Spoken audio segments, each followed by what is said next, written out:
दोस्तों नमस्कार, स्वागत है आपका नवभारत समाचार में।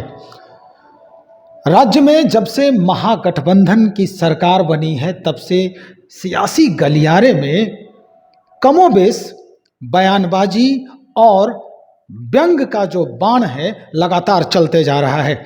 कुछ ही दिन पहले जब नीतीश और लालू जी दिल्ली गए तो बीजेपी के तरफ से एक बयान शुरू हो गए और ये बयानों के तीर दिल्ली तक जा पहुंची। हम जानने का प्रयास करते हैं। दरअसल हमारे साथ अभी कांग्रेस के प्रवक्ता राजेश राठौर जी हैं और इनसे हम जानेंगे कि अगर दोनों के मुलाकात यानी कांग्रेस पार्टी की जो अध्यक्षा हैं सोनिया गांधी और लालू जी और नीतीश जी की मुलाकात अगर एक मंच पर हुई है उनकी, तो बीजेपी के तरफ से ये बयान आ रहा है। खास करके अगर हम सुशील मोदी जी की बात करें तो उन्होंने ही ये कहा है कि अगर मुलाकात हुई है तो उसकी तस्वीर कहाँ है। अगर मुलाकात हुई है तो कटसी जो होता है यानी व्यवहारिक तौर पे भी सोनिया गांधी को बाहर आते हुए इनके साथ, इन दोनों के साथ किसी ने देखा क्यों नहीं। सर, पूरा मसला क्या है, समझ नहीं पा रहे हैं। देखिए, सुशील मोदी नेता नहीं है, झगड़ लगाउन है। गांव में होता है ना, वो झगड़ लगाना, वही घर के बात वही घर में, उस घर के बात उस घर में, कभी कभी सास बहू में झगड़ा, पति पत्नी में झगड़ा लगाने वाला कोई काम होता है, वही सुशील मोदी लगे हुए हैं। सुशील मोदी को शायद पता नहीं, उन्हीं के नेता। प्रधानमंत्री जी से कोई मिल के आते हैं तो क्या प्रधानमंत्री जी बाहर तक छोड़ने आए हैं किन्हीं को?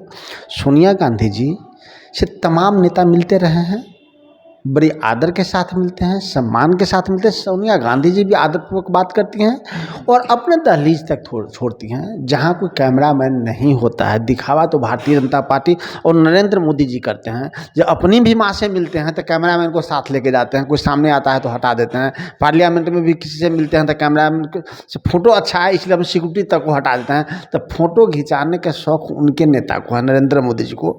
बाकी नेताओं को काम करने का शौक है, बदलाव का शौक है, बेहतरी का शौक है। तो फोटो जारी न होने से मुलाकात पे सवाल उठा देना तो हास्यास्पद है। तीनों नेताओं के बेहतर मुलाकात हुई, सुखद और समृद्ध बातें हुई और बाहर निकलने के बाद आदरणीय लालू प्रसाद यादव जी और नीतीश कुमार जी ने स्पष्ट शब्दों में कहा कि कांग्रेस अध्यक्षा ने कही है कि अभी कांग्रेस का संगठन का चुनाव चल रहा है, उसके बाद हम आगे की रणनीति पे बात करेंगे। तब तक आप सब मिलकर विपक्ष के नेताओं के, विपक्ष के दलों को एक करने का प्रयास कीजिए। और इस ओर सब आगे बढ़ चुका है। अब तमाम विपक्ष के जो नेता हैं देश भर में, जिनकी लड़ाई सीधे भारतीय जनता पार्टी से है, सैद्धांतिक भी है और सामाजिक लड़ाई भी है, उन सबको एक करने की बात है। हाँ ठीक है, कल परसों के मीटिंग में सभी लोग नहीं आ पाए होंगे जो हरियाणा में हुआ, लेकिन केजरीवाल की लड़ाई किन से है? भारतीय जनता पार्टी से। ईडी और सीबीआई का छापा कहाँ पड़ रहा है? केजरीवाल जी के यहाँ पड़ रहा है, मनीष सिसोदिया के पड़ रहा है। ममता बनर्जी की लड़ाई किन से है? कांग्रेस से तो है नहीं, नीतीश कुमार जी तो है नहीं, भारतीय जनता पार्टी से है। ईडी और सीबीआई का रेट कहाँ हो रहा है? मायावती जी आज चुप हैं, चाहे जिन कारणों से चुप हों, लेकिन किन के कारण चुप हैं? कांग्रेस के कारण, सपा के कारण, आरजेडी और जेडीयू के कारण नहीं, भारतीय जनता पार्टी के डर से चुप है। वो भी बोलेंगे, वक्त आ रहा है। पूरे देश में आप आंध्रा से शुरू कर दीजिए, कर्नाटका से शुरू कीजिए। कर्नाटका में भारतीय जनता पार्टी की सरकार है, कैसे बनी आप भी जानते हैं।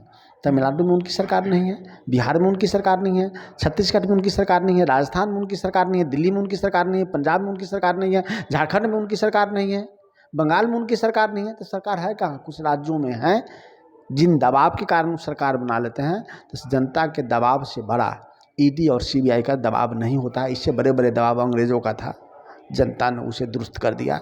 ये तो छोटी बात है, ये तो मात्र 4 उद्योगपतियों के बल पे चल रहे हैं, जिनका साम्राज्य पूरे दुनिया में था। उनको समेटने में तो हिंदुस्तानियों को वक्त ही नहीं लगा। इनका साम्राज्य हुआ है कहाँ? 4 उद्योगपतियों के साम्राज्य से ये देश थोड़ी चलने वाला है। लगातार दिल्ली इनका जाना हो रहा है, यात्रा शुरू हो गई है दिल्ली की। अब ये कयास लगाया जा सकता है कि क्या अब नीतीश कुमार के लिए दिल्ली की जो राजगद्दी है वो दूर नहीं है? देखिए, नीतीश कुमार जी ने भी स्वयं को मीडिया के सामने स्पष्ट किया कि मेरा प्रधानमंत्री बनना लक्ष्य नहीं है, मेरा लक्ष्य है भारतीय जनता पार्टी को हटाना और मेरा लक्ष्य है विपक्षी एकता को समाज और राष्ट्र हित में एक करना, तो हम विपक्षी एकता के लिए निकले हैं, ऐसा नीतीश कुमार जी ने बोला है। तो प्रधानमंत्री की तो अभी बात ही नहीं आ रही है, बात आ रही है कि जो विपक्ष बिखरे हुए हैं वो एक कैसे हो। जितने राज्यों का मैंने उल्लेख किया वो तो सब विपक्ष में है, वो एक प्लेटफॉर्म पर कैसे आए, और सबको एक प्लेटफॉर्म पर आना पड़ेगा। क्योंकि विपक्षी नेताओं का पहल हो ना हो, जनता का पहल है कि ऐसी सरकार को हटाना है जो 8 साल से झूठ पे झूठ, झूठ पे झूठ, झूठ पे झूठ। कौन बोला था कि रुपया डॉलर बराबर करेंगे? नरेंद्र मोदी जी ने कहे थे। अब कहाँ गोते खा रहा है रुपया, कहाँ भाग रहा है डॉलर? नरेंद्र मोदी जी ने बोले थे कि 2 करोड़ रोजगार देंगे, हम तो बोले नहीं थे। तो आप अपने बात पे खड़े नहीं हैं। आपने लाल किला के प्राचीर से बोला था कि 2022 में सबको पक्का का मकान होगा, किसानों का आय दुगुना होगा। हुआ क्या? पक्का का मकान बना था। ऐसा प्रधानमंत्री झूठा देशों को भी मिला है, दुनिया में ऐसे झूठे प्रधानमंत्री कहीं नहीं मिला। पहला प्रधानमंत्री है जो अपने बात पे कायम नहीं है। आप बताइए ना, आज़ादी के बाद देश के किसी प्रधानमंत्री के नाम कि जो बोले हों वो नहीं किए हों। मनमोहन सिंह नहीं बोलते थे, सिर्फ करते थे। छोड़ दीजिए प्रधानमंत्री बात, कभी राहुल गांधी जी ने झूठ बोला? कभी सोनिया गांधी जी ने झूठ बोली? नहीं, क्योंकि जनता को गुमराह करके आप लंबा नहीं चल सकते हैं। लेकिन नरेंद्र मोदी जी की भी मजबूरी है कि आप देखते हैं किस प्रकार से अंबानी जी के साथ, अंबानी जी की धर्मपत्नी के साथ नमस्ते करके सिर झुका लेते हैं। तो इस पर जो प्रधानमंत्री स्वयं कमज़ोर हो, उद्योगपतियों से भयभीत हो, उद्योगपतियों से डरते हो, वो किसानों, नौजवानों और देश की बात क्या कर सकते हैं? तो ऐसे सरकार को उखाड़ने के लिए सभी विपक्ष एक प्लेटफॉर्म पे आ रहा है, जिसका ताज़ा नतीजा आप देखते होइएगा कि जनता की ये पुकार है। राहुल गांधी कहाँ से चले? जहाँ हमारी सरकार नहीं है, केरल से चले, तमिलनाडु से चले, तमिलनाडु से यात्रा की। कहाँ मेरी सरकार है? नहीं है। तब भी जनसैलाब आप देखना है। अभी केरल से यात्रा उनका गुजर रहा है, मेरी सरकार नहीं है। आप भीड़ देख रहे हैं वहाँ। तो जहाँ जहाँ हमारी सरकार नहीं है वही रास्ते से राहुल गांधी जी गुजर रहे हैं, और दिन प्रतिदिन जनसैलाब बढ़ रहा है। तो जनता की पुकार है, जनता चाहती है कि नरेंद्र मोदी से निजात मिले, अन्यथा नरेंद्र मोदी रह गया तो फिर भारत भारत नहीं रहेगा। स्वीकार किया। उसके बाद पार्टी भी आगे आई। 2004 में वाजपेयी जैसे बड़े व्यक्ति को परास्त करके यूपीए बनाया। यूपीए के तमाम गठबंधन के साथी ने संसदीय दल का नेता श्रीमती सोनिया गांधी के चुना, और सोनिया गांधी जी ने देश का प्रधानमंत्री किनको चुना? देश के सबसे बड़े अर्थशास्त्री मनमोहन सिंह को। दोबारा भी बहुमत मिला। अब पिछले बार यूपीए 1 से यूपीए 2 में कांग्रेस को अधिक सीटें मिली। तब हमारे राहुल गांधी जी भी प्रधानमंत्री बन सकते थे, नहीं बने। उन्होंने कहा हम देश की सेवा करेंगे। मनमोहन सिंह ने ही सरकार चलाया। अब हम श्रृंखलाबद्ध करें तो 91 में सोनिया गांधी बन सकती थी, 92 में 2004 में राहुल गांधी बन सकते थे, प्रियंका गांधी बन सकती थी। अगर श्रृंखला में 3 बार मौका मिला, तीनों लोग बन गए होते प्रधानमंत्री। कहाँ प्रधानमंत्री की लड़ाई हमारी है?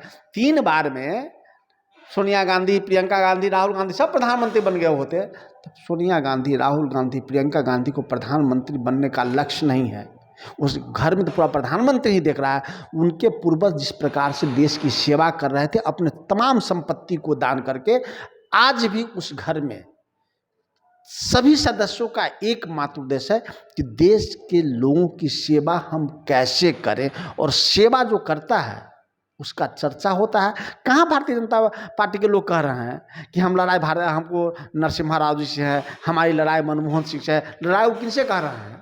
सोनिया गांधी से। लड़ाई किनसे कर रहे हैं? राहुल गांधी से, जो 32 साल कभी प्रधानमंत्री ही नहीं बने।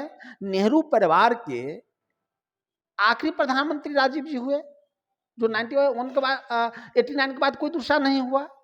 तब भी उनकी लड़ाई राहुल गांधी, सोनिया गांधी से। क्यों? क्योंकि उनको पता है कि यही एक ऐसा परिवार है कि जो नरेंद्र मोदी जी के झूठ को कुचल सकता है। चलिए सर, बहुत शुक्रिया जानकारी देने के लिए। तो ये हमारे साथ मौजूद थे राजेश राठौर जी, जो कांग्रेस के राज्य प्रवक्ता हैं बिहार में, और इन्होंने जो कही है बातें, हालांकि दबी जुबान में बहुत कुछ स्वीकार कर रहे हैं ये, लेकिन आने वाले वक्त में ये पता चल पाएगा कि आखिर जो सेवा करता है वो मेवा पाता है या क्या होता है, स्थिति क्या बनती है। नेताओं का लगातार एक दूसरे से मिलना और इस बात को लेकर जनता को याद दिलाने के लिए इस तरह के जो पदयात्रा हैं वो कहीं ना कहीं 2024 और राज्य की बात और 2025 लोकसभा की जो चुनाव होगा उसमें स्पष्ट होते दिखेगा। फिलहाल बने रहे हमारे साथ, बहुत बहुत शुक्रिया आपका।